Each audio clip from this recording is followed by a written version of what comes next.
Bonjour Marie-Letty. Bonjour Virginie, bonjour à tous. 50 jours après le résultat des élections législatives, toujours pas de Premier ministre nommé. Alors Baudet, Cazeneuve, Cassé, Bertrand ou encore ce matin, celui de David Lisnard. Son nom est sorti, plusieurs noms sont sur le bureau du président, mais les consultations se poursuivent. Alors ce ne sont pas les noms des personnages d'une série de plateformes de stream, ce sont les noms des potentiels candidats au poste de Premier ministre. Et Matignon, ce n'est pas le nom d'une lointaine contrée. Pour trouver le Graal, on se croirait vraiment dans une série où le nom de celle ou celui qui aura les clés de Matignon sera connu qu'à la fin, sauf que là, les épisodes sont nombreux et durent longtemps, vraiment trop longtemps. On espère le dénouement rapide. Compromission, c'est le terme qui ressort le plus dans les dialogues de cette série, de cette actualité. Je vous propose d'écouter Bruno Retailleau, président du groupe LR au Sénat. Il était ce matin sur RMC. La situation du pays, elle est catastrophique. Emmanuel Macron, avec la décision de renouveler l'Assemblée nationale, de dissoudre, a fait une faute politique majeure qui n'a pas été comprise par les Français. Et là, il est en train d'ajouter à la première crise une autre crise en procrastinant, en laissant filer le temps, alors que la France est sous une épée de Damoclès, celle d'une crise financière extrêmement grave, compte tenu du dérapage, du naufrage des finances publiques. Donc moi, ce que je vous dis, c'est que bien sûr, nous préférons un Premier ministre de droite, un Premier ministre de gauche, à une condition, c'est pour faire une politique de droite. Bon, visiblement, personne ne semble prêt à faire les efforts nécessaires pour entreprendre une coalition, une cohabitation entre les fortes têtes des différents partis politiques, sauf peut-être quelques-uns qui commencent à adoucir leurs propos. Fabien Roussel, par exemple, était ce matin au micro de Thomas Soto sur RTL, et voici ce qu'il disait. Nous avons dit que nous étions prêts à construire des compromis. D'accord. Nous avons dit, nous sommes pour des compromis, pas pour la compromission. Des compromis, travailler sur avec, quoi, par exemple, dialoguer. Attendez. Nous avons écrit à tous les groupes républicains pour dire, nous devons construire des majorités parlementaires. C'est quoi vos lignes rouges ? Là, je sens que vous êtes en train de vous dire qu'on va peut-être y arriver. On va y arriver. Et puis voici ce que rétorquait Bruno Retailleau à Apolline de Malherbe. Les choses pour nous sont très très claires. Notre objectif, c'est le pays, c'est la France. Et notre objectif, c'est de faire en sorte qu'il n'y ait pas de Premier ministre de gauche, de politique de gauche. Regardez. Donc ça veut dire que... Non, mais arrêtez de tourner autour du pot. Je suis très clair. Il y en a deux sur la table. En tout cas, c'est ce que l'Élysée est en train de nous dire. Bernard Cazeneuve, Xavier Bertrand. Je préfère Xavier Bertrand à Bernard Cazeneuve. Et c'est au milieu de ce grand flou qu'un autre ancien Premier ministre a donc décidé d'annoncer sa candidature pour l'élection présidentielle. Elle sera en 2027. L'ancien Premier ministre d'Emmanuel Macron, Édouard Philippe, a en effet annoncé dans un entretien de l'hebdomadaire Le Point qu'il serait candidat aux prochaines élections présidentielles de 2027. Je le cite, « Je me prépare pour proposer des choses aux Français et ce que je proposerai sera massif. Les Français décideront. » Bon, là aussi, on ne sait plus vraiment si ce sont les Français qui décident. Bref, je suis désolée de ne pas avoir à vous communiquer de nom de Premier ministre aujourd'hui. Je ne veux pas vous spoiler la fin de cette série, mais je ne connais pas ce Premier ministre à ce jour. La suite dans le prochain épisode. Le coût de la rentrée universitaire a augmenté de 86 € par rapport à l'année dernière. C'est ce qu'estime le baromètre annuel de la FAGE, la Fédération des associations générales étudiantes, alors que 2 étudiants sur 10 ne mangent pas à leur faim. Un coût considérable, signale la Fédération, qui met d'après elle les étudiants concernés en grande difficulté financière. On rappelle que 20% des étudiants sont en grande précarité et sautent 3 repas par semaine en moyenne. En 2024, coût de la rentrée universitaire pour un étudiant non boursier serait de 3 157,01 €, soit une augmentation de 86 €. Elle dénonce également des frais illégaux, des frais obligatoires pour suivre une formation comme l'achat de livres ou de logiciels spécialisés. Le syndicat étudiant estime à 176,46 € ce coût de matériel pédagogique spécifique. Elle accuse le gouvernement de durcir l'accès à l'enseignement supérieur des plus précaires en augmentant les charges qui leur incombent sans jamais revaloriser à la hauteur leurs aides sociales.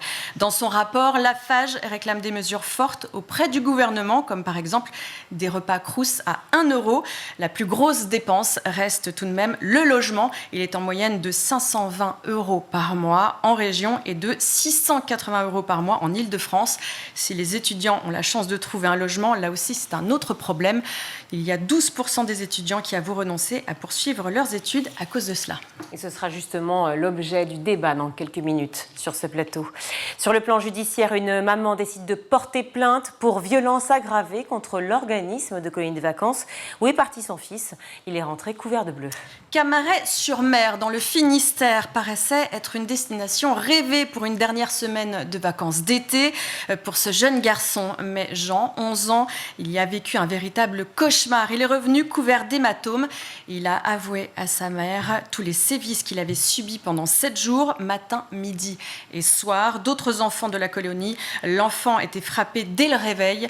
Jean a décrit des scènes horribles, humiliantes. On écoute Cécile, sa maman. Il a des bleus donc sur le visage, les bras, les jambes, le dos et le ventre. Le récit est effroyable. Les photos que sa maman a publiées sur son compte Facebook témoignent de l'horreur vécue par Jean durant toute cette semaine.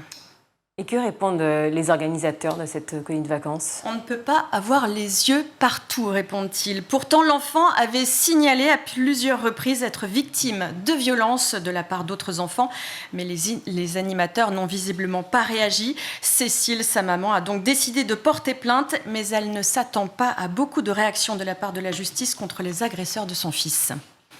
J'espère pas grand-chose, pour tout vous dire, puisque de toute façon, c'est des mineurs de moins de 15 ans, donc ça va être classé sans suite. Mais par contre, moi, j'attends qu'il y ait des grosses sanctions sur les animateurs qui n'ont pas fait leur boulot, ça c'est sûr.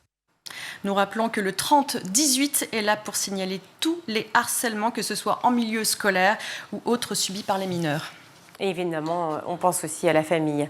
Un autre drame dans le Doubs, une petite fille âgée de 5 ans grièvement blessée, ainsi que 2 autres blessés légers ont été transportés à l'hôpital de Besançon ce mardi 3 septembre, après avoir été percutés une nouvelle fois par un automobiliste ivre.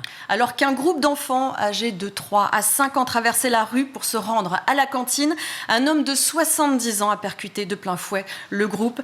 Ça s'est passé à Vercelles-Villedieu-le-Camp. Une fillette a été blessée grièvement et transportée au CHU de Besançon.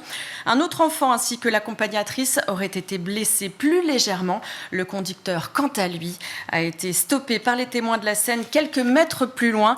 Il aurait ensuite été interpellé par les gendarmes. Selon le quotidien régional L'Est républicain, le septuagénaire était ivre au moment des faits.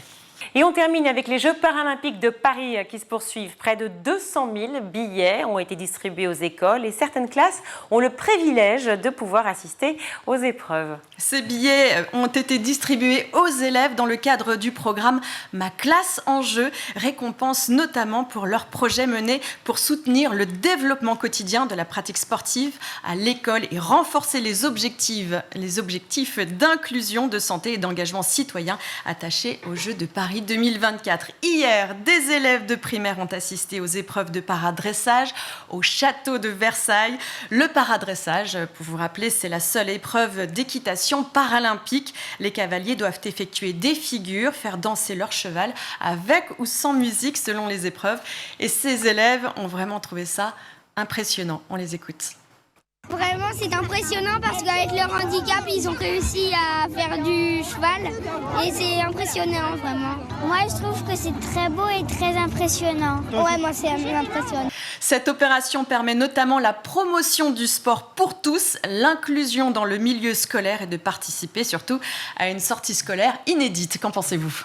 Oui, merci Marie-Letty. 86 € de plus par rapport à l'année dernière. Le coût de la vie étudiante affecte l'accès à l'enseignement supérieur et plonge surtout les jeunes dans une précarité installée depuis des années déjà. On en avait parlé ensemble. Mais là, c'est le baromètre de la FAGE qui le dit. C'est sorti ce matin. Alors, comment lutter contre ces augmentations et quelles revendications mettent en avant ces acteurs ? Eh bien, on en parle avec eux sur ce plateau tout de suite.